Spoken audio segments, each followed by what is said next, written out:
warahmatullahi wabarakatuh.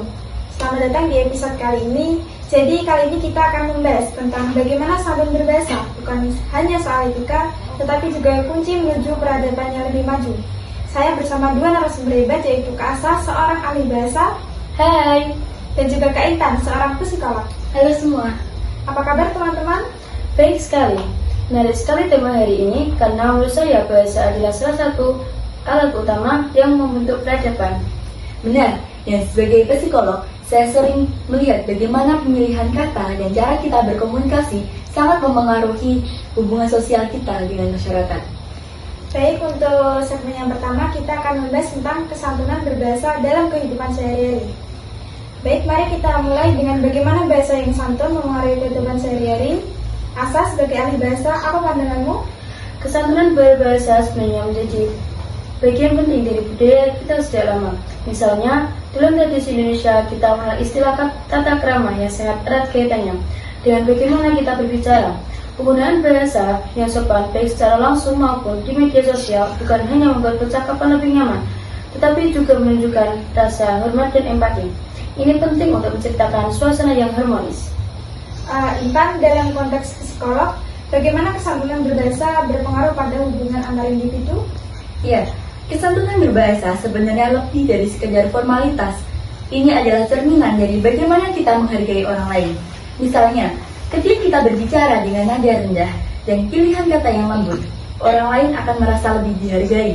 Ini meningkatkan rasa kepercayaan dan juga koneksi emosional. Di media sosial, kita sering melihat bahwa bahasa yang kasar ataupun agresif bisa dengan cepat memicu konflik. Sementara bahasa yang sopan cenderung mengundang percakapan yang lebih kondusif. Jadi bisa dibilang bahwa bahasa yang santun juga menciptakan iklim komunikasi yang sehat ya. Bagaimana menurut kalian? Apakah hal ini berperan dalam pembangunan peradaban? Betul sekali. Jika kita lihat sejarah, peradaban maju selalu diikuti oleh tata bahasa dan komunikasi yang terstruktur dengan baik. Di Yunani kuno, misalnya filsuf-filsuf seperti Socrates dan Plato mendorong penggunaan bahasa yang penuh logika dan tata krama dalam debat. Ini berperan dalam membentukkan masyarakat yang lebih demokratis dan berpikir terbuka. Nah, setuju. Dan dalam konteks psikolog, orang yang bisa berkomunikasi dengan santun biasanya lebih mudah mendapatkan dukungan sosial. Komunikasi yang baik memungkinkan terjadinya kolaborasi, yang merupakan kunci utama dalam membangun peradaban. Baik, selanjutnya untuk segmen yang kedua kita akan membahas tentang tantangan santun berbahasa di era digital.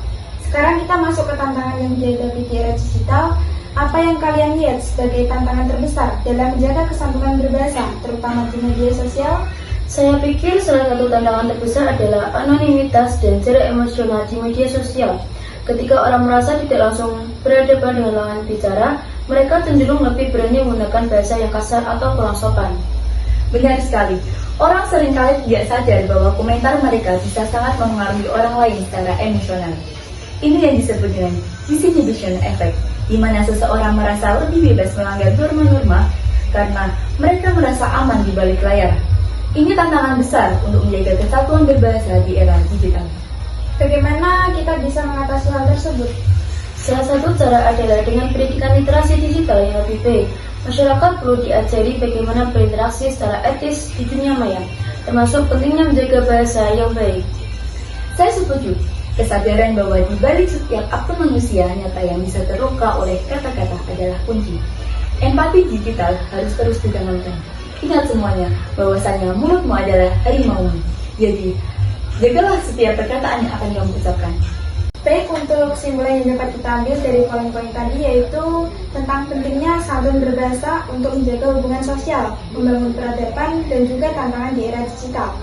Ajakan kepada para pendengar untuk lebih sadar dalam menggunakan bahasa, baik dalam kehidupan sehari-hari maupun di dunia maya. Baik, terima kasih untuk Kak Asa dan juga Kak Intan telah menjadi narasumber yang baik. Baik, Sekian, sekian, terima kasih. Wassalamualaikum warahmatullahi wabarakatuh. Dadah.